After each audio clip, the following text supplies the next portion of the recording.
문재인 대통령과 시진핑 중국 국가주석이 오늘 한중 정상회담을 가졌습니다. 사드 갈등을 봉합한 이후 첫 만남이었는데요. 한중 관계 발전에 미칠 영향 짚어보겠습니다. 네, 또 그런가 하면 군 댓글 조작과 관련해서 김관진 전 장관이 구속되면서 이명박 전 대통령에 대한 검찰 조사 여부에 관심이 모아지고 있습니다. 세한대 배종호 교수, 또 명지대 김영준 교수와 함께 이야기 나눠보겠습니다.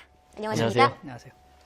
네, 한중 정상회담 얘기부터 좀 해보겠습니다. 베트남 다낭에서 열린 두 번째 정상회담인데 한중 관계 복원을 좀 공식화했다는 점에서 의미가 큰 것 같습니다. 문재인 대통령이 아주 짧은 시간 내에 두 명의 스트롱맨과 회담을 한 겁니다. 네. 시진핑 그리고 트럼프인데요. 근데 공통점이 있어요. 하나는 굉장히 민감한 현안에 대해서는 서로 피해갔다는 겁니다.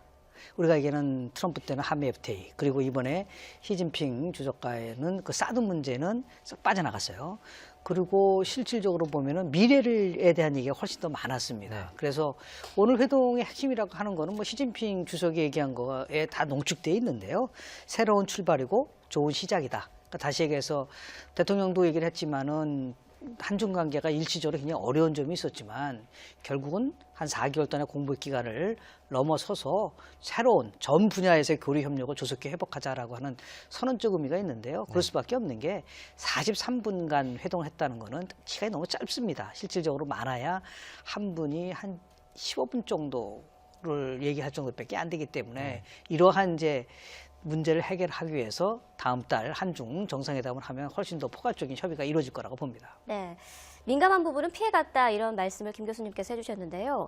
사실 그 두 정상이 대화한 그 언급한 내용들을 봐도 좀 우호적인 관계가 짐작이 되거든요. 어떻게 보셨습니까? 네, 그렇습니다. 말씀하신 대로 굉장히 분위기가 좋았지 않습니까? 네. 양 정상 다 만면에 미소 가득 쥐고 특별히 또 특이한 점은 두 분 다 빨간색 넥타이를 맸습니다. 예, 빨간색 빨간색 넥타이라는 게 이제 중국을 상징하니까 예. 그만큼 이제 문재인 대통령 또 시진핑 주석 서로 사전에 충분히 조율해서 한마음 한뜻으로 갔는데 오늘 역시 가장 중요한 것은 한중 양국 관계가 사실상 복원이 됐다라는 것을 상징하는 그런 회담이었습니다. 아시는 것처럼 이제 넉 달 전에 G20 정상회의 도중에 이제 한중 정상회담을 가졌지 않습니까? 네. 근데 그때만 해도 좀 굉장히 분위기가 서먹서먹했는데 지난달 31일에 한중 실무급에서 양국 관계 개선 협의를 하면서 급속도로 좋아져서 사실상 오늘 이제 이런 결과가 어느 정도 예상이 됐고요.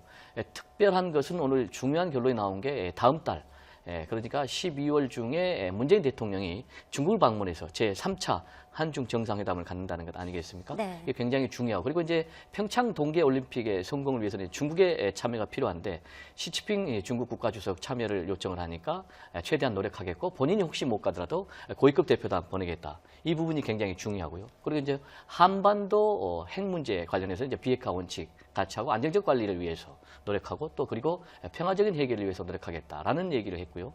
또 그리고 저 마지막으로는 지금 사드 보복과 관련해서 지금 한중 관계가 굉장히 어려웠고 특히 이제 우리 경제 분야가 어려웠는데 이 부분에 관련해서 이제 앞으로 전 분야에 걸쳐서 조속히 정상화해 나가기로 했다. 이런 점이 상당히 큰 의미가 있는 그런 회담이었다. 이렇게 말씀드릴 수가 있겠습니다. 네, 양국 정상이 화기애애한 분위기 속에서 이야기를 나눴다 이렇게 말씀을 하셨는데 그 나누었던 이야기들을 조금 구체적으로 한번 짚어보는 것도 의미가 있을 것 같습니다. 저희가 그래픽으로 좀 준비를 했는데요. 한번 보면서 말씀을 드리도록 하겠습니다.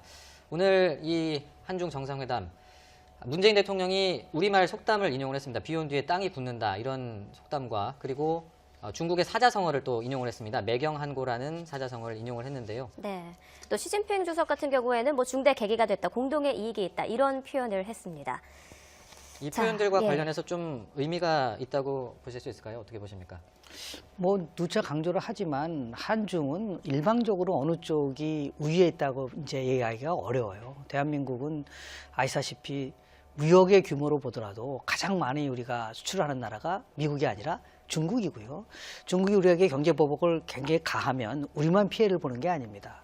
아이폰 하나를 만들 때 실제로 거기에 들어가는 상당한 부품들은 대한민국에서 가져올 수밖에 없는 구조로 돼 있고 이런 것들을 종합적으로 봤을 때 결국은 윈윈으로 갈 수밖에 없다. 더 나아가서 이제 핵심적 사항은 북핵과 관련해서 평화적 해결 원칙에 공감한다는 얘기를 했단 말이에요. 네. 이 부분은 이제 앞으로 조금 물론 나중에 이제 말씀을 드리겠지만은 결국은 문재인 대통령은 표방했었던 균형 외교라고 하는 원칙에 굉장히 충실한 거를 보여줬고요. 네. 그것이 실질적으로 시진핑 주석이 그동안 너무 지나치게 한국이 사드 문제와 관련돼서 미국으로 경사돼 있었던 거를 복원시키려고 노력한 그 점을 받아들인 것이다라고 봅니다. 그런 의미에서 봤을 때 굉장히 의미가 있어요. 양측의 협력, 리더십 발휘에 중대한 계기가 될 거라고 얘기를 하고, 뭐 이제 관건적 시기다. 지금 한반도 정세는 관건적 시기라는 게 시진핑 주석이 얘기했지만 이게 중대한 시기라고 얘기를 하고 있기 때문에 하나 걱정스러운 거는 뭐냐면 중국 사람들이 굉장히 강조하는 거는 관시입니다. 이제 관계인데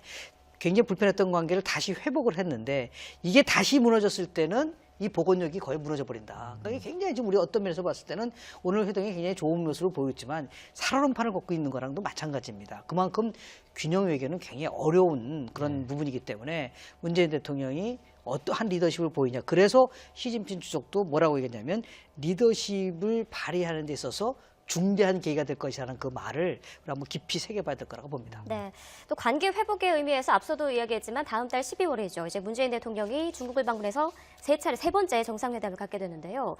이번에는 그 북핵 문제라든지 사드 문제와 관련해서 좀 원론적인 이야기에 그친 듯한 느낌이 있었는데 12월에서는 좀 다른 얘기들이 오갈까, 구체적인 얘기들이 오갈까 궁금해집니다. 역시 이제 12월 한중 정상회담에서도 역시 가장 중요한 의제가 북한 핵 미사일 문제일 겁니다. 그리고 동시에 이제 한반도 평화 안정 이 문제인데 지금 이 문제와 관련해서는 미국의 입장하고 중국의 입장이 기본적으로 다릅니다. 지금 미국의 입장은 중국의 역할이 굉장히 중요하다. 그래서 중국이 금융이라든지 그리고 대북 원유 공급을 중단하는 이런 독자적 제재 조치를 좀 해야 된다라는 입장인데 비해서 중국은 기본적으로 북한의 핵미사일은 북미 간의 문제이기 때문에 미국의 책임이다 이렇게 얘기를 하고 있거든요. 그래서 이제 우리 입장은 또 뭐냐면은 아무래도 북한을 강력하게 압박을 해서 협상 테이블로 끌어와야 되기 때문에 중국의 역할이 좀 필요하다. 물론 중국하고 우리 입장이 일치하는 부분은 북한의 핵미사일 문제는 평화적으로 해결해야 된다. 이 부분에 일치를 하지만은 그렇지만 이제 중국이 좀 역할을 해야 되는데 이 부분에 대해서 중국이 어느 정도 답변을 보여줄지 이게 굉장히 중요하고요.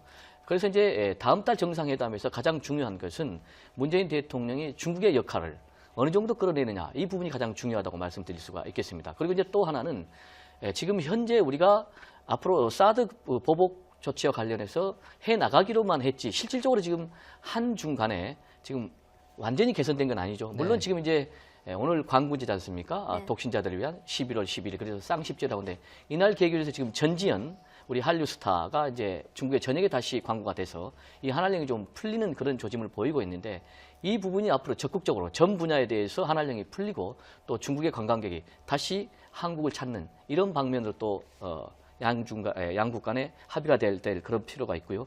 그리고 또 실질적으로 지금 우리가 한미동맹을 기반으로 하지만은 한중 간에도 굉장히 긴밀한 그런 협력 관계. 그래서 문재인 대통령이 얘기를 했지만은 실질적인 전략적, 협력적 동반자 관계가 돼야 된다. 그래서 이 부분에 대해서 어느 정도 답변을 끌어내느냐도 굉장히 중요한 다음 달 의제가 될 것 같습니다.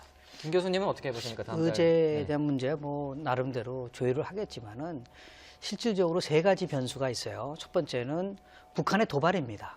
그러니까 예를 들어서 북한이 의도적으로요, 대한민국과 중국 시 주석이 서로 만나는 것을 염두에 두고 도발할 가능성이 있습니다. 이럴 경우에 이제 굉장히 나름대로 큰 변수가 될 수가 있는 부분들이 있고요.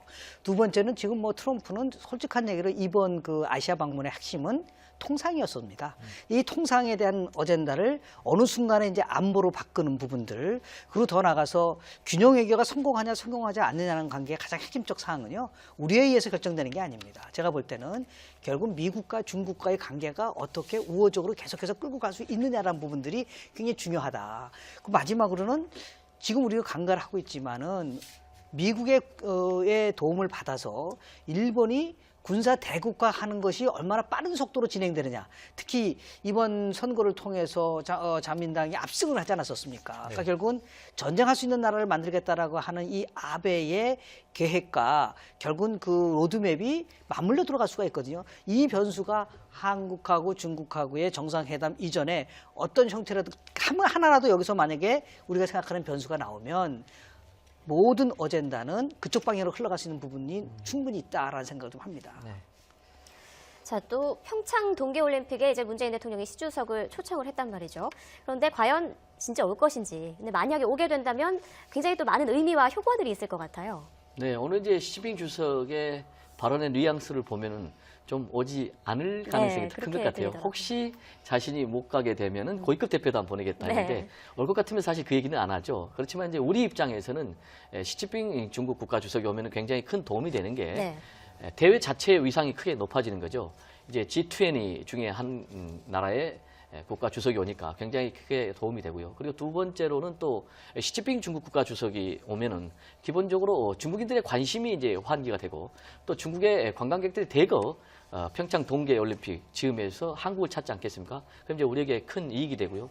그리고 또 가장 중요한 문제 중에 하나가 안전이 굉장히 중요하게 담보가 된다는 것입니다. 그게 네. 무슨 얘기냐면은 지금 북한의 핵미사일 도발을 계속하니까 유럽의 일부 나라들이 평창 동계올림픽에 참여하지 않을 뜻을 좀 비친 적이 있었거든요. 네. 그렇지만 이제 이번에 이렇게 시진핑 주석이 평창 동계올림픽에 어떻든 간에 본인이 오든 못 오든 간에 중국이 참여를 하겠다라는 입장을 보였기 때문에 앞으로 그 부분이 굉장히 중요한 시그널이 될 것 같고요.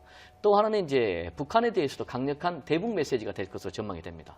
이제 중국, 특히 시진핑 주석이 평창 동계올림픽의 성공을 위해서 노력하겠다라는 얘기는 한반도의 평화와 안정을 깨서는 안 된다. 그런 얘기 아니겠습니까? 네. 즉, 이 얘기는 뒤집어서 얘기하면 북한의 핵미사일 도발은 안 된다라는 얘기이기 때문에 이런 부분에서 큰 의미가 있지 않나 이렇게 생각이 됩니다. 네, 아무래도 오늘 회담 자체가 시간도 짧았고 또 이제 포괄적인 개념에서 이제 합의를 이뤘다 이렇게 볼 수 있을 것 같은데 앞으로 이제 다음 달에 열릴 또 3차 한중 정상회담을 좀 주목해 볼 필요가 있을 것 같습니다.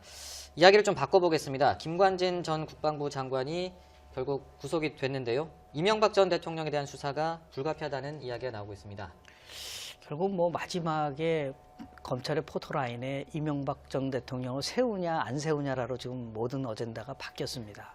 하나씩 차곡차곡 이제 올라가고 있는 거죠. 특히 군 총괄에 썼었던 김관진 전 국방부 장관이 구속됐다라는 얘기인데 핵심은 이겁니다. 결국은 김관진 전 국방부 장관이 군 사이버 사령부를 만들어서 뭐 댓글 조작과 관련된 것들을 대통령한테 보고를 했다라고 진술한 부분을 지금 이제 거론하고 있지 않습니까? 네. 그러면 자연스럽게 보고를 받았고 내용은 뭐였었고 또 어떤 지시를 내렸느냐를 알기 위해서는 이명박 전 대통령의 수사가 불가피하다라고 갈 수밖에 없는 것인데 다만 그것을 이제 뭐 야당 측에서 봤을 때는 이거는 뭐 정치 보복이다라고 또 이제 끌고 나올 수 있는 부분들이 있어요. 그리고 더 중요한 것은 정책적 사항과 실은 이렇게 정치적으로 대통령이 이런 특정한 뭐 선거든 뭐 정치든 개입을 하는 것이 공무원의 중립 의무 규정이 또 있단 말이죠. 이런 부분들이 있어서 결국 구속됐다는 얘기는 어느 정도 혐의를 인정을 하고 있는 부분이 있기 때문에 네. 결국은 자연스럽게 타켓은 이명박 전 대통령으로 갈 수밖에 없는 그런 쪽으로 시간은 흘러가고 있다고 봅니다. 네. 백 교수님께서는 어떻게 생각하십니까? 네, 제가 볼 때는 지금 이명박 전 대통령 검찰 소환 조사는 불가피해 보입니다. 왜냐하면 이제 김관진 전 국방부 장관이 검찰 조사에서 뭐라고 얘기했냐면은 국방부의 댓글 조작과 관련해서 MB 청와대에 보고를 했다 일부 그리고 또 지시도 있었다 이렇게 얘기했기 때문에 이 연결고리가 이제 똑 떨어지기 때문에 조사의 완결성을 위해서도 이명박 전 대통령 소환 조사는 이제 불가피해 보이는 이제 그런 상황 아니겠습니까? 네. 이게 굉장히 중요한 문제인 게 지금 사실은 군은 나라의 간성 아닙니까? 그래서 국방 임무 본연에 충실해야 되는데 댓글 조작에 개입을 했단 말이에요. 그리고 이제 댓글 조작에 개입을 했는데 이게 또 국방부 장관이 지시를 해서 결국 이제 그런 모든 혐의들이 입증이 돼서 그리고 또 증거인멸 시도도 있었고 그래서 혐의가 소명이 되고 증거인멸에 우려가 있기 때문에 이제 구속 수감된 거 아니겠습니까? 이제 특히 더 문제가 되고 있는 것은 이 댓글 조작이 2010년에서 한 2012년 사이에 집중적으로 이루어졌는데 지난번 18대 그러니까 2012년 대선 때 이 대선 앞두고 집중적으로 이루어졌다는 것입니다. 이거는 대표적으로 군의 정치관여 금지법 위반이고요. 그리고 또 김관진 국방부 장관의 직권 남용 이제 혐의를 받고 있는데 특히 이제 이 과정에서 대선을 앞두고 당시 사이버 군무원을 대거 증언을 했는데 호남 지역이라는 이제 특정 지역을 배제하고 우리 편을 심어라라는 것과 관련해서 청와대 지시가 내렸다는 게 이제 문건으로 확보가 됐지 않습니까? 제가 볼 때 그래서 바로 이명박 전 대통령을 소환하지는 않겠지만은 당시에 김관진 전 국방부 장관과 같이 이 문제를 협의했던 청와대 김태호 대외전략비서관 이분도 먼저 소환을 하고 차근차근 MB 참모들을 거쳐서 결국은 이명박 전 대통령이 검찰의 포토라인에 서지 않겠는가 이렇게 전망이 됩니다. 네, 아무래도 당시 청와대 관계자들도 수사를 받을 것 같긴 한데 이명박 전 대통령은 그 군 사이버사 활동을 보고받았다는 이런 논란은 말도 안 되는 소리다 이런 입장을 밝혔거든요. 내일은 이제 중동으로 출국을 할 예정인데 입장을 밝히겠다고 얘기를 했습니다. 어떤 이야기가 나올 걸로 예상을 하십니까? 뭐 지금 말씀하신 거 두 가지가 핵심이죠. 자기는 보고받지 않았다. 그리고 이것은 정치 보복이다라는 거거든요. 과거 파헤쳐서 결국은 전 정권까지 나름대로 수사를 하고 한다는 것은 정치 도의상 있을 수 없는 것이다라는 식으로 이제 얘기를 하겠죠. 그래서 적폐청산이라는 것을 빌미로 해서 결국은 정치 보복한다라고 하는 부분들에 대해서 또 그것은 지난번에도 뭐 비슷한 식으로 얘기를 했어요. 이 정치 보복은 결코 실패할 수밖에 없다라는 것을 얘기를 한 적이 있기 때문에요. 근데 문제는 뭐냐면 공방으로 끝나지는 않고 납득할 만한 결국은 이것은 사실을 둘러싸고 진실 게임으로 갈 수밖에 없다고 봅니다. 그래서 여러 면에서 봤을 때 관여자들이 진술도 있고 또 만약 구체적인 증거가 나오고 하면은 뭐 대통령 전직 대통령이랑 입장이라더라도 분명히 이제 검찰의 수사를 받고 거기에 대해서 입장을 밝히고 그래서 뭐 엄밀하게 따지면은 법 앞에 모든 사람은 이제 평등하다라는 부분들이 있고요. 다만 이명박 대통령 당시에 노무현 전 대통령의 수사를 받고 나서 스스로 목숨을 끊은 사건이 있기 때문에 이것을 그 연장성선에서 봐서는 저는 안 될 거라고 봅니다. 그렇게 되면 자꾸만 이 사건을 정치 보복으로만 이제 볼 부분이 있는데 군이 여하튼 간에 정치 개입을 하고 댓글을 달고 이런 것에 대한 것은 분명한 일탈의 행위고 그리고 국방을 책임져야 될 군이 이러한 나름대로 일탈 행위를 한 것을 그냥 덮고 넘어갈 수는 없겠으나 그런 면에서 봤을 때 중요한 것은 뭐냐면 사실관계를 중심으로 해서 그리고 중립적으로 어떻게 이걸 끌고 갈 수 있을 것이냐가 앞으로 정치권의 뜨거운 논쟁이 될 거라고 봅니다. 네, 민주당에서는 이명박 전 대통령이 결자 해지를 해야 한다 이런 입장이고요. 한국당에서는 뭐 김관진 구속은 우파 괴멸이란 전략하에 대대적인 숙청이다 이런 발언을 하기도 했습니다. 네, 그렇습니다. 이제 서로 이렇게 입장이 상반된 것은 자신들의 처한 입장이 다르기 때문에 그렇습니다. 지금 이제 아시는 것처럼 구여권, 지금 한국당 중심으로 한 구여권 세력들은 박근혜 최순실 국정농단 사태, 그리고 또 박근혜 전 대통령 탄핵, 그리고 구속 수감으로 인해서 사실상 괴멸 상태에 있는 그런 상황 아니겠습니까? 그런데 여기에 지금 이명박 전 대통령까지 국방부 댓글 조작 사건, 그리고 또 이게 더 수사가 진행이 되면은 이제 국정원의 댓글 조작 사건까지 연루될 수 있는데 그렇게 돼서 사법 처벌을 받게 된다면은 사실은 앞으로 도저히 회생할 공간이 없을 정도로 치명타를 입을 수밖에 없기 때문에 지금 자유한국당에서는 이것은 우파 괴멸이라는 목표를 가지고 이루어지는 전략적으로 이루어지고 있는 그런 행태다. 라고 이제 반발하고 있고 그렇지만은 반면에 민주당 입장에서는 전혀 다르죠. 왜냐하면 아시는 것처럼 민주당은 지금 촛불 세력 그리고 또 촛불 세력이 주장하는 게 적폐청산 아니겠습니까? 그래서 그 세력의 힘으로 정권을 잡았기 때문에 어쨌든 간에 과거의 적폐를 청산할 수밖에 없는 상황이기 때문에 기본적으로 드러난 사건에 대해서 범죄에 대해서는 수사를 할 수밖에 없고 그 과정에서 드러난 범죄에 대해서는 또 처벌할 수밖에 없지 않냐 이런 입장이거든요. 근데 제가 개인적으로 생각할 때는 이게 사람의 초점을 맞추는 것은 굉장히 문제가 있지만은 분명히 드러난 범죄에 대해서는 우리가 법 앞에 평등하기 때문에 수사를 할 수밖에 없다. 그리고 이것이 과연 정치 보복이냐 아니면 사법적 처벌이냐라는 것이 좀 엄격하게 봐야 되는데 또 이게 과거로 가는 것이냐 또 미래로 가는 것이냐 이 문제를 좀 봐야 되는데 사실 지금까지 이루어지는 국방부 댓글 조작 사건 또 안기부 댓글 조작 사건 국정원이죠. 그리고 뭐 블랙리스트 그리고 또 화이트리스트 이런 모든 부분들이 굉장히 치명적인 범죄라는 것이죠. 기본적으로 국기문란 행위고 우리 민주주의 근간을 훼손하는 그런 범죄이기 때문에 미래로 가기 위해서는 이번 기회에 철저하게 단죄를 해야 되지 않나라는 그런 이제 여론의 목소리가 높고요. 또 그리고 동시에 이렇게 하게 되면은 문재인 정권에 대해서 또 그리고 다음 정권에 대해서도 앞으로 이런 범죄는 해서는 안 되겠다라는 경종을 울리지 않나 이런 생각도 해봅니다. 네. 보수 진영으로 볼 때는 좀 위기 상황이라고 볼 수 있을 것 같은데 자유한국당의 홍준표 대표가 올린 글이 좀 주목해 볼 필요가 있는 것 같습니다. 그 대여 투쟁보다는 내부 정비가 먼저다 이런 글을 SNS를 통해서 올렸거든요. 내부 정비부터라는 저 부분이 좀 눈에 들어오는데요.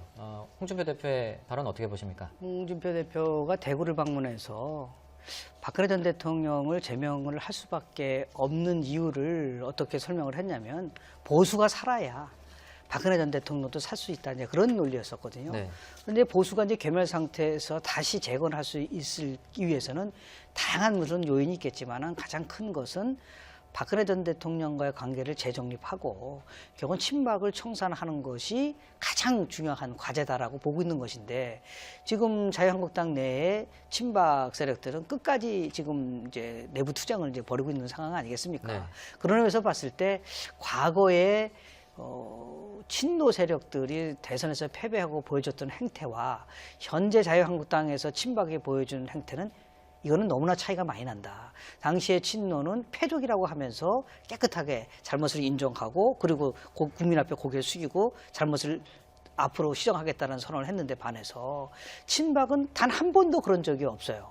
오로지 뭐 박근혜 전 대통령은 죄가 없다. 박근혜 전 대통령은 정치 보복을 당하고 있다. 박근혜 전 대통령을 결국은 우리가 지켜야 된다. 그런 논리로만 가고 있기 때문에 결국은 이제 홍준표 대표 입장에서 봤을 때는 내부 투쟁이란 것보다도 내부 내에서의 친박 청산이 없다면은 그것은 보수는 괴멸을 넘어서서 재건은 거의 불가능하다. 이제 그런 이제 절박함의 표현이라고 보고요.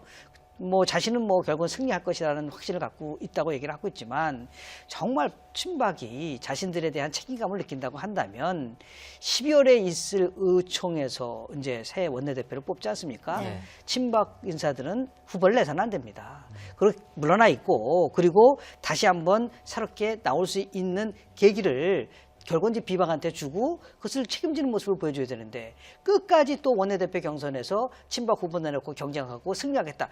그것은 결국은 민의를 거슬려도 한참 거슬리는 거다라는 말씀을 좀 드리고 싶습니다. 네. 제가 볼 때 이제 홍준표 대표가 대여 투쟁보다는 내부 정비부터 먼저 하겠다라는 것은 두 가지 의미가 있을 것 같습니다. 하나는 기본적으로 본인이 1억 원을 받은 그런 혐의로 재판이 진행 중이지 않습니까? 1심에서는 유죄를 받았지만 2심에서 무죄를 받았지만 지금 3심이 남아있기 때문에 지금 그런 상황에서 강력한 대여 투쟁을 벌여나가기는 아무래도 좀 여러 가지 한계가 있다. 이런 생각을 한 것 같고요. 그리고 기본적으로 내부 정비를 통해서 내부 단속을 통해서 새롭게 보수를 정비하지 않고는 지금 현재 70%가 넘는 문재인 정부와 대항해서 싸우는 것은 상당히 무리가 있다. 이런 판단을 한 것 같아요. 그래서 이제 그 첫 단추가 박근혜 전 대통령을 제명한 거 아니겠습니까? 네. 그리고 또 이제 보수의 심장인 대구를 찾아서 사실은 정면 돌파를 시도한 것도 역시 같은 맥락이고요. 그래서 이제 설득을 했지 않습니까? 보수가 살아야 앞으로 박근혜 전 대통령도 살 수가 있다. 이제 그리고 앞으로 박근혜 전 대통령 재판이 현재 굉장히 정치 재판으로 진행되고 있다라면서 보수 TK 정서를 좀 달래주는 그런 모습을 보였는데요. 그리고 또 이제 기본적으로 홍준표 대표가 박근혜 전 대통령의 사진을 떼고 거기에 이제 이승만 그리고 박정희 그리고 김영삼 세 사람의 사진을 이제 올리겠다는 거 아니겠습니까? 그래서 이제 앞으로 다시 보수 세력을 총규합하겠다 이런 근본적인 전략을 갖고 있는 것으로 보입니다. 네. 자, 12월에 있을 원내대표 선출. 자, 한국당 내 계파 갈등이 다시 일어나게 된다면요. 누가 가장 유리한 고지를 선점할지 그에 대한 의문도 좀 많이 일어나는 것 같습니다. 네, 한국당에서 계파 갈등이 일어나면 제가 볼 때는 세 사람 계파죠. 친홍계 그리고 친박계 그리고 뭐 친김무성계라고 할 수 있는데 예. 세 계파가 다 피해자가 될 수밖에 없겠죠. 가장 좋은 방법은 아까 교수님께서 말씀하셨지만 친박에서 자신들이 책임을 지고 깨끗하게 이선으로 후퇴해 주는 게 좋은데 지금 현재 의총까지 소집해서 대대적으로 반격에 나서겠다는 이제 그런 상황이기 때문에 제가 볼 때는 그런 모습은 보이지 않을 것 같고요. 그렇지만 현실적으로 지금 홍준표 대표가 당권을 쥐고 있고 그리고 초재선 의원들도 상당수가 친박 청산은 불가피하다. 이렇게 공감을 하고 있고 여기에다가 또 김무성 의원 등 이제 8명이 다시 복당을 했지 않습니까? 그렇게 되면 이제 바른정당 탈당파가 총 22명이 되는데 여기까지 이제 홍준표 대표하고 힘을 합치면은 결국은 제가 볼 때 시간이 걸리겠지만은 서청원 최경환 의원 제명도 처리할 가능성이 높고 그리고 친박을 제압을 해서 앞으로 홍준표 체제에 강력한 직할 체제를 구축할 가능성이 높다 이렇게 생각이 됩니다. 네, 김 교수님은 12월 원내대표 선출 어떻게 전망하십니까? 일단 뭐 정우택 지금 원내대표가 있는 상황 속에서 서청원, 최경환 두 의원을 제명하게 하는 의총은 저는 열리지 않을 거라고 봅니다. 진짜 훨씬 더 큰 내용이 있기 때문에요. 지금 뭐 정치라는 거는 끊임없이 변화하는 생물과도 같기 때문에요. 지금은 뭐 김무성 그리고 홍준표 두 사람이 연대를 할 수밖에 없는 구조고요. 그러다 보면 자연스럽게 친 홍준표 사람이 아니라 친 김무성 사람이 원내대표로 나올 가능성이 크고 그래서 지금 뭐 김성태 의원이 나오지 않겠느냐 얘기를 하고 있고요. 그럼 뭐 어떻게 보면은 연합 후보라고 볼 수가 있는 것이고 친문에서는 뭐 지금 홍문정 의원이 얘기가 나왔는데요. 그런 식으로 가져가면은 자유한국당은 한마디로 얘기해서 미래가 없다. 지금 국민들이 바라보는 것은 참여하지 않고 미래가 없는데 저는 보수 세력들을 보면은 그런 면에서 아직 굉장히 부족하다라고 보거든요. 끊임없이 먼저 참여를 해야 되는데 그 중에서도 친박이 먼저 참여를 하고 그 참여하는 모습들을 보여줄 수 있는 가장 확실한 방법은 이번에는 우리는 나서지 않습니다. 그리고 지켜보겠다. 잘하는지 못하는지. 그렇게 대승적 결정을 내리지 않는 거는 그냥 한마디로 그 끝까지 투쟁하겠다는 얘기는 친박들은 정치를 하는 게 아니에요. 네. 아마추어 중에서도 아주 아마추어다라는 말씀 좀 드리고 싶습니다. 자, 짚어봐야 할 전국 사안이 많은데요. 시간 관계상 여기까지 듣도록 하겠습니다. 네, 세한대 배종호 교수, 명지대 김영준 교수와 함께했습니다. 고맙습니다. 감사합니다.